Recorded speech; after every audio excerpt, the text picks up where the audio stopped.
If you've been putting off exploring or pursuing a career change because you don't have time, or maybe things just aren't that bad, or maybe you're just not sure what you want to do anyways, this episode is for you. This week I'm sharing 5 signs it's time for a career change and easy ways that you can be proactive in the hardest part of all, getting started.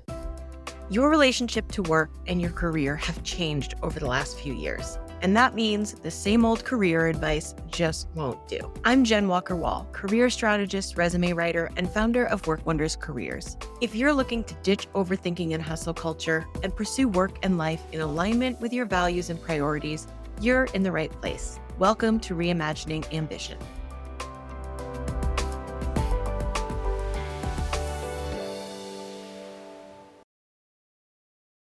I have been thinking a lot about transformation and change this year. As you are listening to this, we are getting ready for our Career Alchemy workshop, where I'm going to be pulling threads together both theoretically and practically and talking about what is the actual process and structure of career transformation. What does it take to actually make changes in your career? I've put together a framework for reclaiming your power in your career. Probably the number one challenge I see is that people count themselves out. They wait for things to happen for them. Often they're promised things. So on some level, that might be a tactic that feels logical, and it might be one that you trust. But often what I'm hearing from people who come to us and are looking for help realigning their career is that they don't know what to do. They've waited a long time with these feelings of feeling like it's time for a change, and they're looking for some kind of structure to help them make that change. Otherwise, the process is just kind of dominated by a lot of false starts and fears. You can find yourself going around in circles pretty easily. So I've developed a framework to help you kind of integrate and apply these and move yourself through the process. We're going to help you figure out what your next steps are, because they're not going to be the same for everyone. Everyone's coming in a different place with different resources, different goals, different needs. We're going to hold some space to help you really think through what your goals and needs might look like and what to do with them in a career change process. The trick, if there is one, to really anything we do over here is to remember that there are things that you can do. There are things that you have control over. There are things that are within your realm of action, okay? There are things that are your responsibility. And that's where we really want to focus our attention, because there's many things that we can't control. But we want to really focus on those things that we can do that are our responsibility. That's really where the magic happens. Any major or even minor career transition or change, you just see it happen on LinkedIn. You just see someone's job title change, or you see they have a new employer. You don't really see what that process looks like. So that's what I'm hoping to spend some time talking about, demystifying, and sharing with all of you who sign up for our Career Alchemy workshop. We are down to the wire, but as of the time that I'm recording this, we also do have tickets left. Check out the Career Alchemy workshop description, and I will link to it in the show notes so you can find it super easily. Something I see happen quite a bit is that we delay initiating our own transition process or even exploring a transition process. And I think there's a lot of, I don't think this transition is even possible for me. I don't think I have the skills for the job I want. I think it's going to require me to take a pay cut. It's probably not even possible. Why invest any time in it? So those are the sorts of things I often hear when I'm on consult calls with people. Like, those thoughts have often been circling around in people's minds for quite some time before they ever reach out. But what I really want to suggest is that even when someone comes into a process thinking it's going to be a major career transition, it's usually more of a matter of degrees. And that process yields opportunities, connections, time to adjust, time to reflect, time to change your own behavior, so that no one really ends up wasting their time. Any time spent in this process can be time well used if you have a plan for it. You can learn more about yourself. You can set yourself up for the future. I never know how these journeys are going to end for people. I only know that like we're going to commit to the process. We're going to commit to learning as much as we can in the process. And that if we do our work, if we focus on the things that are our responsibility in the career transformation process, there will be results. So if you're not sure if it's time, I'm going to offer some signs that I think it's time. And I wouldn't be surprised if some of you have A, more than one of these, and B, have been sitting with these for quite some time. The first sign that it's time for a career change is that you have ignored a lot of warning signs. Maybe you've been unhappy at work for a while, you've been tolerating, coping with some level of dysfunction. But I think the sign for me that it's time to move into like action and transition mode is when this exhaustion and burnout and stress really starts impacting your non-work life. There's a limit to what people can tolerate and cope with and deal with and survive with. And if you've been in this space where you're like, this is fine for now, it really doesn't take that long, in my experience, from like, this is fine for now to like, this is intolerable. And so whenever people say, oh, I'm starting to think about my next steps, it's not so bad right now, like that's the time to start, because that's when you still have energy for yourself usually, right?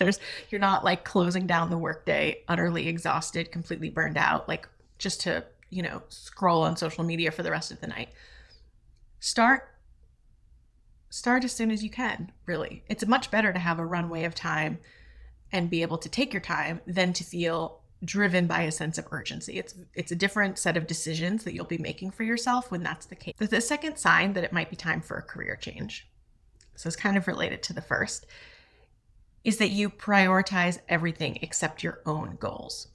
So if your professional goals have taken a back seat to caretaking, to work obligations, to other things going on in your life, that, in my experience, is a tenuous process. That is a time-bound thing that people can tolerate. It's not something people can tolerate forever. So a lot of people that I see kind of entering into this process are folks who, maybe their kids have gone to college, or if they've had young kids, they're in school for several hours a day. And it's a change in your life and your lifestyle that just creates a little bit more bandwidth for you to not just think about yourself, but to think about what's possible for you. Like the nature of the opportunities that you can consider might be fundamentally different than they were, a year or two ago. Another thing, probably the most common thing that gets in the way of people's journeys here is work itself, the job itself. At our retreat last month, we had our winter reflection retreat, which was super lovely. Shout out to everyone who came, if you're listening. We had this conversation about work being a thief of joy.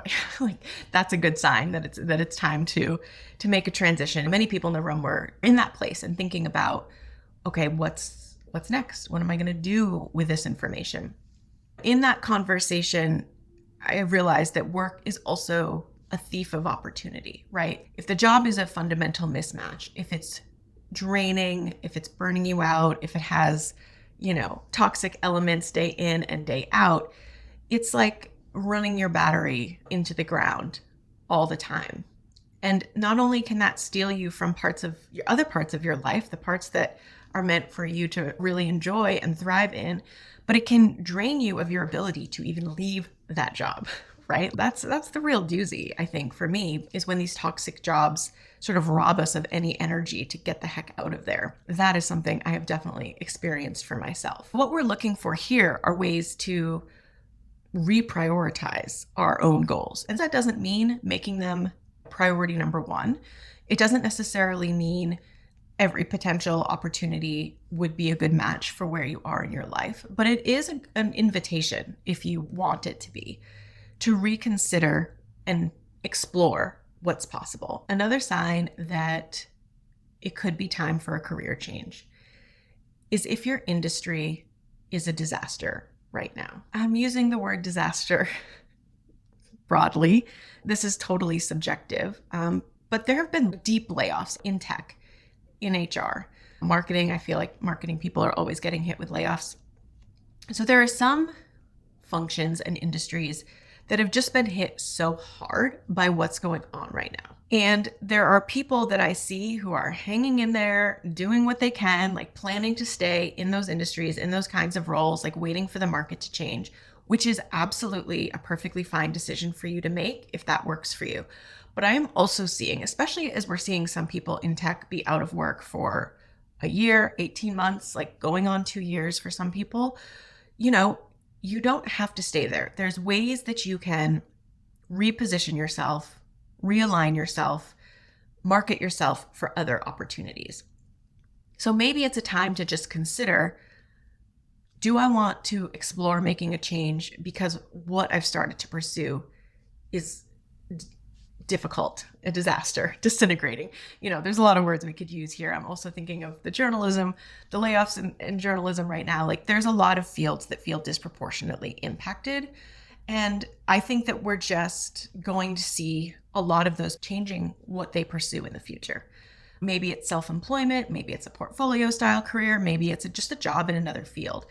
But if you've been waiting for an invitation to consider new industries or functions, like this is it. Take it or leave it. It's totally up to you. There's really not a wrong answer. And speaking of side hustles and self-employment, another sign that it could be time to consider a career change is that you want to explore opportunities outside the 9-to-5.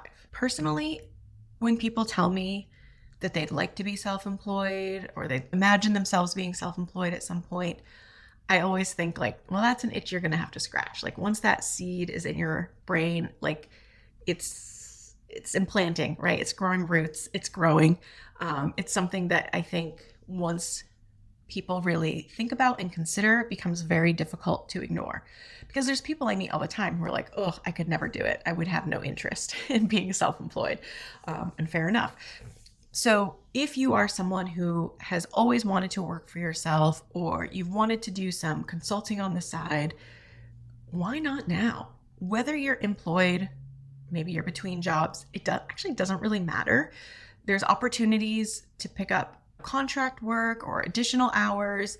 There may be opportunities to build something on the side that eventually takes you full-time, provides a more solid stream of income. I'm even just seeing people step into a self-employed role as a way to manage what's going on in their industry and the job market right now, right? So maybe they're not committed to being self-employed for life, but they're happy doing contract work and, working for themselves for the time being.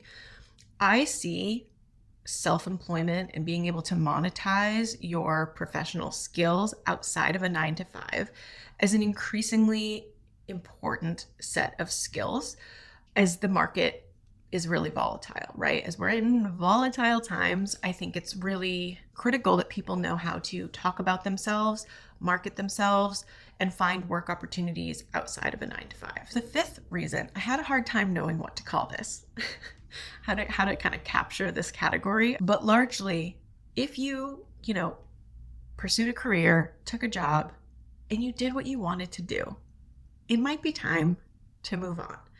Oftentimes, what I hear from people is this like sense of failure, this, the dissatisfaction, the mismatch, the burnout, the, lack of future that they imagine for themselves and something they set out intentionally to pursue feels like a failure. You got the degree, you got the internship, you got the job, you got the promotion, and yet, right, there's still something else like nagging at you that makes you feel like this isn't what you want to do for the rest of your life. That seems to show up and people tend to categorize that as a failure. But what I'm often hearing actually is that it's like, you did it. You did the thing. Like you did what you set out to do. You checked the boxes, you walked the path, you pursued the opportunities, you landed the opportunities, and you just did it faster than you thought you would. In my mind, this is really a success story. You did it. And it's time to figure out what the next thing actually is. If you are someone who did all the things, who did what you needed to do, did what you wanted to do, and you still find like, ooh, this isn't quite it, or I'm ready for something else now, like that's a fundamentally different story than I failed. Like, it's okay to pursue something and learn something about what that job would look like if you had it for the rest of your life. But it's also okay to change your mind. It's okay to do more than one thing with your career. It's okay to make more than one pivot. A lot of people do. Instead of telling yourself a story of failure, consider like reworking this into a story of success. And I think once you've pursued work and you have achievements and success in one industry, you can take those elsewhere. You absolutely can. If any of these signs resonate with you, you are probably left wondering, what now? Like, what am I supposed to do now that I've identified I'd like to explore or pursue some kind of change in my career? I don't know what that is. I don't know what it would look like. I don't know the first thing to do. In these early beginning stages, when you're really just recognizing that mismatch and probably saying out loud for the first time, like, I think I'm ready for some kind of change. I think I'm ready to see what else is out there. Here are just some small reminders on how to get started. You can start small. You can start by just acknowledging where you're at. You can start by talking to people who are close to you that you trust, colleagues, friends, just saying out loud what it is that you've been experiencing internally. You can start noticing the parts of your job that you really enjoy and the parts that you never want to do again. You can even start looking at jobs just for the purpose of seeing what strikes your fancy, like what feels interesting and exciting versus like what feels exhausting and draining and like a red flag right off the bat. You want to look for opportunities to have space held for you to do this kind of thinking and dreaming and action planning. This is what our retreats and workshops and coaching sessions look like, but you can also do self-reflection, you can do journaling, you can do this with friends. Having that space held for you and your goals is really critical. You need to step outside of the rat race of it all and really think big picture. I always say to my clients, like if my clients are listening, they know I always say like, this is an excavation project ultimately. And the longer you've gone on in a job where you're unhappy, the more there is.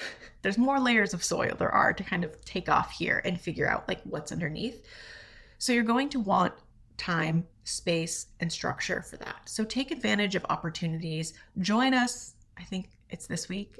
Join us at the Career Alchemy Workshop if you can, because any sort of space you can have held for you and direction in this is going to make the process much more efficient. As with anything that we do over here, you want to make it interactive. You want to be talking to people, and maybe you move from friends to colleagues to their connections in different fields, different industries, or maybe you're just going to workshops or courses.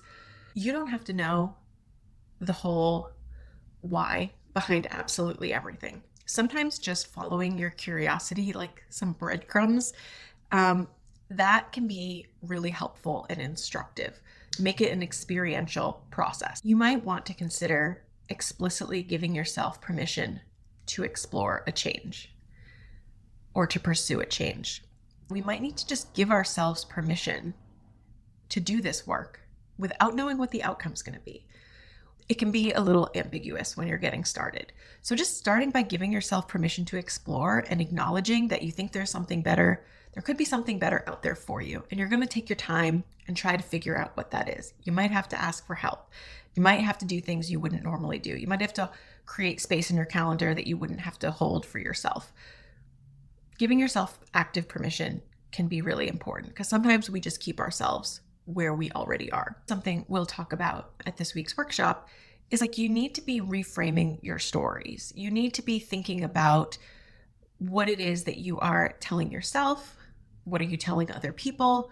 How do we really optimize and leverage those stories? I can tell you of all the people I've seen make career changes, like not one of them made a change where their previous work didn't matter, where their previous experience didn't matter at all. So we're always leveraging pieces. We might not know right now which pieces of our work history we will be leveraging, but storytelling is a very significant part of this process.